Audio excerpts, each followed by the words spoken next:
For more on the preliminary report by the Nigerian Safety Investigation Bureau regarding an incident involving one of its aircraft at the Port Harcourt International Airport on July 13 this year, 2025. I'm joined now by Captain Alex Badeh. He's the Director General, Nigerian Safety Investigation Bureau. Thank you very much for joining us on News Night. Thank you very much. How are you doing this evening? Very good. I'm sure you've had to sit through and listen to what the Airpeace crew members had to say, the co-pilots on that particular flight, and of course the crew member. They are saying that how can NSIB explain the fact that the tests were carried out first of all on July 13, and it took another 10 days for the results to come out. Number one, why were they allowed to even fly after this test that discovered traces of alcohol and marijuana in their system? It's not we're not the regulators. Right. Again, I think I must first I sympathize with them. We're in the eye of the storm. Sometimes people react in different ways. We've heard them say smear campaign against the airline. But I must point out, this is not our first preliminary report we've published. At least at my helm at the NSIB in 18 months, we've published countless, even on Airpeace. So it's a little surprising to suddenly hear that there's a smear campaign against Airpeace. So in every other incident, there was no smear campaign until now. But again, we're not here to litigate these. We're here for the facts. And if you go back to the reports, in the first, in the introduction, paragraph 2, it says, the preliminary report details the initial facts, discussions, and findings surrounding the occurrence. It includes information gathered from witness statements, evidence, and a preliminary inspection of the site and aircraft. Now, to answer the question about your test results, this was not an NSIB. The NSIB does not conduct tests. This was done by the Rivers State Hospital Management Board. It's an official test. And at the behest of typically with every incident. Once there's an incident, the NSIB must take you for a toxicology report. That's so the first the thing NSIB recommended that this test should be carried out. Yes, and I think even before we got there, they were taking. Before my investigators got there, I'm not the investigator in charge, but they got there and they took them, and they got tested, like they said, urine analysis, samples, and blood, and it was drawn. And the result came out the next day, stamped on the 14th. Crash happened on the 13th. So the report is out there, it was with us. But we have to investigate other things. We're not just going to knee-jerk and go out and say, oh, hey, they tested positive for this, so therefore do X, Y, and Z.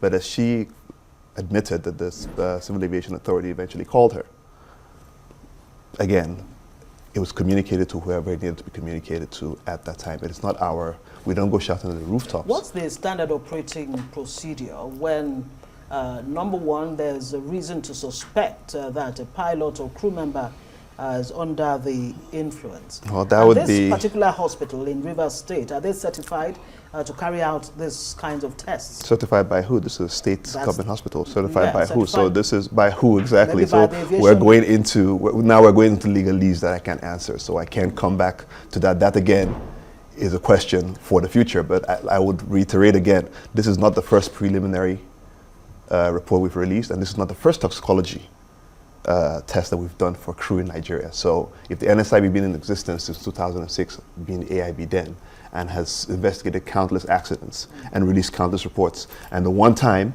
this comes out all of a sudden, the NSIB is here to sabotage somebody, I think we need to start being fair and honest with ourselves. If this accident resulted in deaths, we would be having a whole nother conversation here. And no one said they were guilty or not guilty or said this is what caused the crash. It said the captain and the first officer tested positive for ethyl gluconide, which is a byproduct of alcohol. How we got there is not for us to start talking about this. But now going back to the THC, a single use of cannabis, if you use cannabis once, THC metabolites are typically detectable in your body between 2 to 7 days after. For occasional use, which is termed 1 to 2 times per week, is detectable between 7 to 14 days. For regular use, several times a week, between 2 to 4 weeks.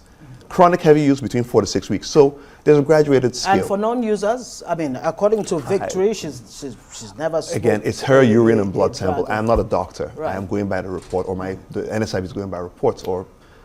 I mean, there's a system to this. So if you're now calling that into question, then you should be calling every NSIB investigation report into question. And remember, this is a preliminary. Right. No one's indicted. The NSIB did not say the airplane crashed because so-and-so did this or we found this. If you see what it says initial findings. Right. That's all it says. Number 9. And then we go to the safety recommendation. It says, first thing we said, hey, strengthen your CRM training, especially handling unstabilized approaches. And second, we said they should reinforce internal procedures for crew fitness for duty, monitoring for dispatch. So all this belly aching on, I didn't do this, I didn't do that. I didn't draw blood. A doctor drew blood. I mean, when you say belly aching, you do understand and appreciate the fact that going out, going public with this report, first off, was there any recourse to the airline itself to say this and this is what we found out from you?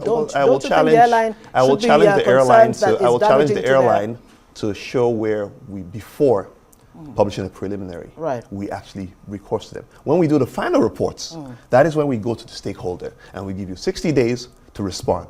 And we typically do that for final reports. We have stakeholders come in, they get 60 days for rebuttals. But with preliminary reports, no. You publish your prelim and then you let them know, hey, this is here. And this is in the interest of public safety. So again, this argument of... So you routinely, is standard, is SOP to make the findings public, whether they be that is in the interest, preliminary that is per or ICAO. not. Yes, that is per ICAO Annex 13. It should be public. It must be public. That is how it is. That's how you keep the system. You keep system integrity. We're not hiding anything from anybody. This is not a hidden thing. It's a fact out there. This should reinforce, again, this is a government institution. Why would we want to go take down an airline? I find that extremely insulting to an agency like the NSIB, who is doing the good work, and we did not blame anybody. There has not been a single blame here saying, hey, this happened because you did X, Y, and Z. No one has been blamed. The NSIB did not say fire anybody. This would not be the first time. This happens all over the world, routinely. You say it's not the first time. In other, at other times when you've carried out similar, investigations or tests, have you made those findings public before now? Because otherwise, you want to ask, why is this such a big deal? Again, because it's pertinent to the investigation. Every time we do toxicology, if it comes negative, it is not pertinent to the investigation. You talk about the initial findings. Again, I encourage everybody to go and read the initial findings and read the language in the initial findings, which is 2.0. It's public knowledge. So preliminary findings are not final, which means the findings can actually be reviewed, indicating that this findings, maybe maybe there was some error somewhere. Is that what you're saying? Again, this is a preliminary, and it is stated as fact with what we have, with the evidence we have on hand right now. When do we expect to get the final report on this particular Per ICAO 13, again, it says 1 year. We have a whole year, at minimum, at best. Now, of course, with the prelim, they say 30 days. And there was a lot of back and forth because they wanted, again, I can't force my investigators to publish something that is not ready to go to publication, because now they say, oh, you didn't publish it in 30 days, therefore there is this grand conspiracy.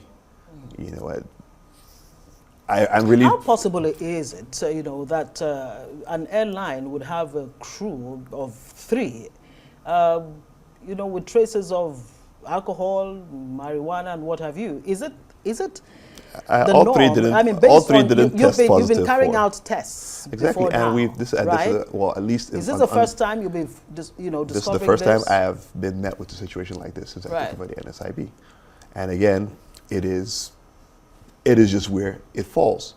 That's all this is. This is a test result, like I said, dated. At least they took it on 13th. It was dated 14th, i.e., the stamp when it was signed off. So I'm. Again, a little confused. I can understand the apprehension, but we're not in the habit of, we can't release this to the public. That goes against every ethic. If this test report should make it into the public space, then what does that say about evidence gathering and protection and about us as a bureau? Well, this one in particular is already in the public space, and that's why we're having this we did not leak, conversation. I don't think we leaked. Back to the first question I have asked. I have to say something here. I don't think we named a crew here. Did we name the captain, first officer, or flight attendant? We just said crew members. We did not put their names. Yeah, they're the ones that are on air. You named the airline. Okay, we named the airline. Right. Okay, we didn't name the individuals. So if the individuals decide to come and out themselves in the media to say X, Y, and Z and we're being accused, the NSIB didn't mention any names. This information has not gone anywhere to anybody. So I think there needs to be, I think, we need to rein ourselves in here and not be so emotional about these things. I understand, because I can sympathize with what's going on. But the NSIB, we're unbiased. At least I know. There is no, I don't know them. Walk us through the standard operating procedure. When the NSIB suspects that an airline crew may have flown under the influence based on the events that happened at the runway on that day, on July 13. NSIB comes in. Walk us through the process. Do you want me to walk you through the process? Yes. It's not just one thing. It's an investigation. So stand by. Let me go. Again, I'm not going to do this from memory. It's best to go into the books, and I can educate you on the Annex 13 procedures on conducting an investigation. So I think that's the best way to do this. Investigations of this kind. Of what? It's the same investigations. Right. When there's an accident, the NSIB comes in. NSIB comes in. We come in. Reports to who? We do our measurements. Right. So people go interview the crew. Take the crew. Of course, once you know the crew are fit, for an interview, you talk to them. You take them to go get their blood drawn or their urine samples for toxicology. That is standard procedure all around the world. At any hospital.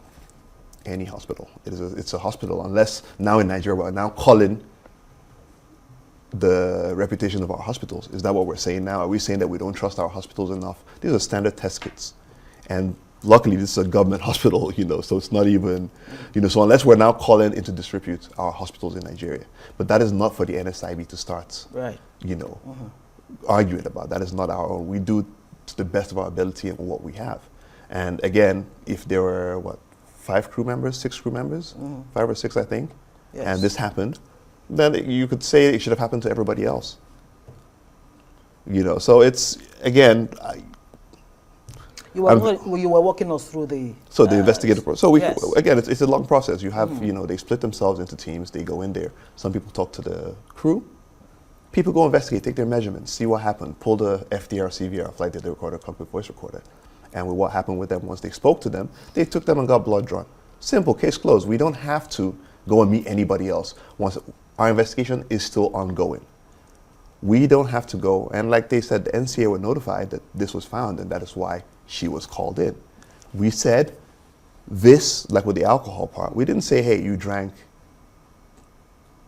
alcohol 8 hours prior. We just said we found traces of this. It's up to the NCA to go interpret their own books. They have the regulations. They are the regulator. I am not the regulator. We just provide this information. How whoever is in charge of doing that decides. Does NCIB, NSIB, yes, get second, third opinions when you have this kinds of situation, or is it just one report from one hospital don't necessarily, that determines? Well, we've never met a situation like this where you're now calling to question. It's funny how everybody's negative. Right. Nobody calls into question that. The moment it's positive, everyone is saying, oh, hey, the NSIB did X, Y, and Z, and therefore they're after us. And, that's, I find that in very, very poor taste. And again, no one's accusing anybody, but people, crews especially, are responsible for their licenses. You protect your license. It is your license. You protect it, so. Right. So how soon should we get the full report on this? Again, we have minimum of 12 months, so we'll move as fast as we can. Right. For a final, we have the prelim out there. We'll put an interim at some point in between, and the final, hopefully in 12 months. I can't preempt my investigators and say it's going to happen. We'll push them to get it out as fast as we can, and that's the best we can do. But I mean, I'm sure you do understand that the airline in question would feel, that the confidence of the flying public could be, impacted somewhat. Are you assuring Nigerians that they should feel safe to fly with Airpeace? Well, I would say they should feel safe. I mean, if the Airpeace came out and said they're making remedial steps, with the findings, then I mean, that's all it is. That's the whole exercise, or the whole point of an investigation is to point out where missteps were made and for the errant parties to learn and take, appropriate action so as it does not reoccur. It is not, we're not here saying ground anybody, punish anybody, anyone should lose their. Even in the US, people test positive for drugs and other substances routinely. And you go through a program and you get your license back. Okay, I have to leave it here. Alex Badeh, Captain Alex Badeh is the Director General, Nigerian Safety Investigation Bureau. Thank you very much for joining us on News Night.